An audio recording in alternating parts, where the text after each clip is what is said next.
Hey guys, Austin here again.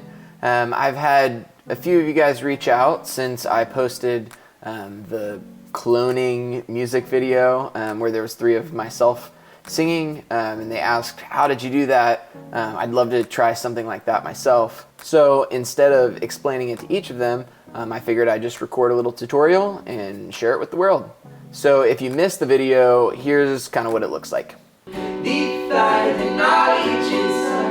Temperatures rising, storms are igniting. The climate says there is no denying the gravity of the situation. Okay, now you know what it looks like. Let me show you how I made it. First, I'm going to kind of explain how I shot this and what the process looked like there, and then I'll show you what these 3 clips are that I have and how to put them together to create something like what you guys just saw.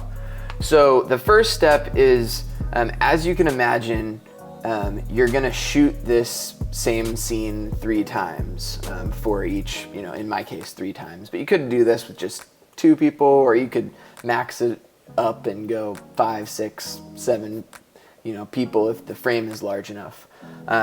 So the first thing is gonna be recording your kind of base layer. Cause we don't own the earth owns us. And so in my case, I have myself sitting in the middle of the table.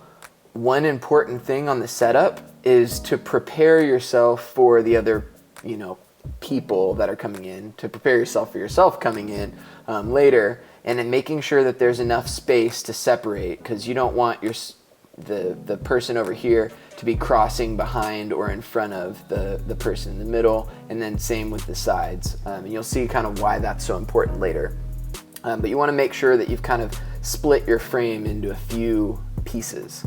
Then you'll go ahead and record that first take, or that first version.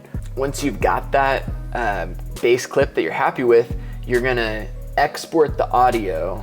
So it just kind of depends on what you're using, but however you recorded the audio, you're gonna need to get that onto a phone or some sort of audio player so that you can listen to yourself when you play the next parts or sing the next parts. So here's the second clip. It's not gonna play back very smoothly since I'm doing the streaming here, but you can see me walk in. I'm obviously gone from the middle of the frame here in this clip. So you can't see it, but I've got a headphone run up to the other side. You'll see it in some of the scenes, but I've got my headphones plugged into my phone.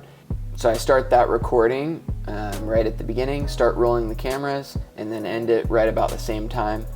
One thing that I like to do in this process is unplug my headphones and let the song start to play for a second, and then plug in my headphones so that the camera can actually hear something to sync with for the audio. So once you've got that one, you're going to repeat the process for the third video. You can see myself sitting on the other side, and then you're done with the production, and that leaves you with these 3 clips here. So the next step is going to be syncing the clips together. So in this case, I've already synced these and cut them up to the proper length. But the way you sync is looking at your audio file, or you can select and say synchronize right here, and that will try its best with the audio analysis to sync the clips together. But most of the time I'm going in here and looking at the audio waveforms, making sure that they match up together. So once you got that, you've got this clip over this clip and they're matched up together, but you still can't see the person in the middle. So what we'll do is take that second layer there and add a mask. So if you click that button, so this is just basically a window onto this second layer right here. So what I'm going to do is take these points and drag them out a little bit. And then boom, that already looks pretty good. So you can see this kind of line right here from where the light has just shifted just ever so slightly. So what we're going to do is on that mask, we're going to add a little bit of feathering to it to blend that together. line goes, it disappears. Perfect. So now we got that one. That's looking good. We're going to bring over our third layer. Again, this one's already been synced, but you'll need to go ahead and get those all synced together. Then you're going to add another mask, just like we did to the other side.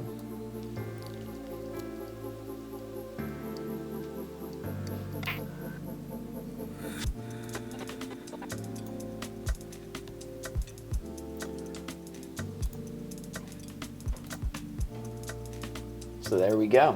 And again, you can definitely see that harsh line right there. So what we're going to do is add a little bit of feather to that as well. Awesome. So now that we've got all three of these synced up, it's kind of personal preference on how you like to have yourselves enter into the frame. You can crossfade, you can add some different effects. For me, I chose to have the first one of these, so we'll skip over here to my edited version.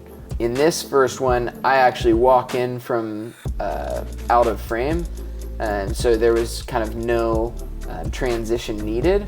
But over here in this second one, I added a crossfade, so that actually kind of gives that feeling of someone fading into the scene. And since the backgrounds are completely matched, it's just the person that starts to fade in, like you can kind of see right here. So it gives a really cool effect. Then here at the end, this was something people were asking about too. They're like, how'd you make yourself disappear? And how'd you add those sound effects?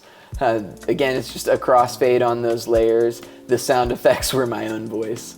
So you can add sound effects to these types of transitions, but have fun with it, play with it. It's really cool.